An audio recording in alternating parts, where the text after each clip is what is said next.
आपण पाहत आहात नाशिक खबर न्यूज, जनतेचे हक्काचे व्यासपीठ। मिशन ग्रीन मॉन्सून अंतर्गत 6000 वृक्षांची लागवड, पर्यावरण संवर्धनासाठी वृक्षारोपण हाच प्रभावी उपाय। गिरीश महाजन। उन्नत नाशिक अभियान आणि आगामी नाशिक त्र्यंबकेश्वर सिंहस्थ कुंभमेळ्याच्या पार्श्वभूमीवर राबवण्यात येणाऱ्या हरित कुंभ हरित मॉन्सून अर्थात मिशन ग्रीन मॉन्सून उपक्रमाच्या दुसऱ्या रविवारी नाशिक शहरात तब्बल 6000 वृक्षांची लागवड करण्यात आली। यापैकी म्हसरूळ येथील नाशिक वनराईच्या पिकॉक गार्डन परिसरात 2600 वृक्ष लावण्यात आले।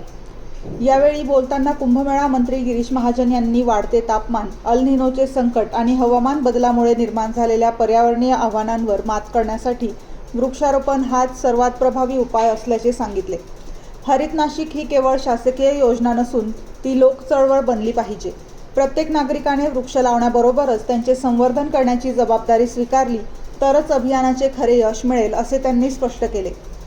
मिशन ग्रीन मॉन्सून अंतर्गत 1 लाख वृक्षांची लागवड करण्याचे उद्दिष्ट असून 28 जून ते 25 ऑक्टोबर 2026 या कालावधीत प्रत्येक रविवारी नियोजनबद्ध वृक्षारोपण केले जाणार असल्याची माहितीही त्यांनी दिली। या कार्यक्रमाला महापौर हिमगौरी आडके, आमदार गोकुळ गीते, नगरसेविका दीपाली गीते, रुपाली ननावरे, ग्रेप काउंटीचे किरण चव्हाण, पर्यावरण तज्ज्ञ शेखर गायकवाड, संदीप जाधव, माजी सभापती गणेश गीते तसेच विविध सामाजिक संस्था, पर्यावरण प्रेमी आणि नागरिक मोठ्या संख्येने उपस्थित होते।